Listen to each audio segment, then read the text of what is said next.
الاهلي بيتعادل المباراة الخامسة. الاهلي ما بيكسبش حد، ولا الكبير ولا الصغير ولا التخين ولا الرفيع. الاهلي ما بيكسبش حد. الاهلي يعني اللعيبه دي فاهمه، عشان هي بتلعب، ففاهمه ان هي في الملاهي، بتلعب في الملاهي، مش عارفين هما بيلعبوا فين ولا جمهورهم مين. يتعادلوا مع اي حد ويخسروا في اي وقت، وعادي جدا. اللعيبه دي خلت الاهلي فقد اهم ميزه ليه، اللي هي ايه؟ اللي هي كان بيكسب بالعافيه في الدقيقه 90، في الدقيقه 92، في الدقيقه 95. الاهلي كان بيكسب بالعافيه. خلونا ما عندناش الميزه دي، الميزه مش موجوده. اللعبه دي مش بتاعتنا، اللعبه دي في حاجه غلط. انتوا تشوفوا بقى كده، تاخدوا بعضكم كلكم كده وتطلعوا على السعوديه، تستحموا بميه زمزم، تستحموا وتقعدوا تدعوا عشان السنه دي سنه مش حلوه عليكم. احنا بتضيع كتير. مش عارف، انا مش عارف الاهلي لعيبته عايزه ايه. مش عارف الجمهور هيستحمل لحد امتى.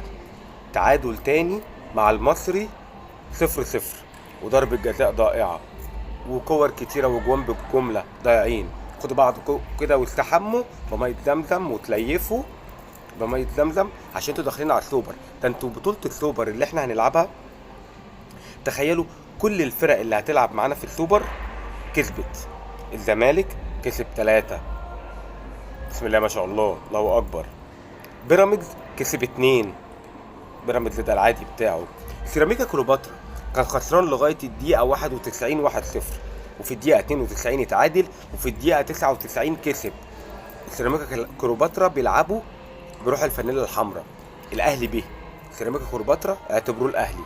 كل الفرق المشاركه في السوبر المصري في الامارات كسبوا الا الاهلي. الفرقه الوحيده اللي ما كسبتش.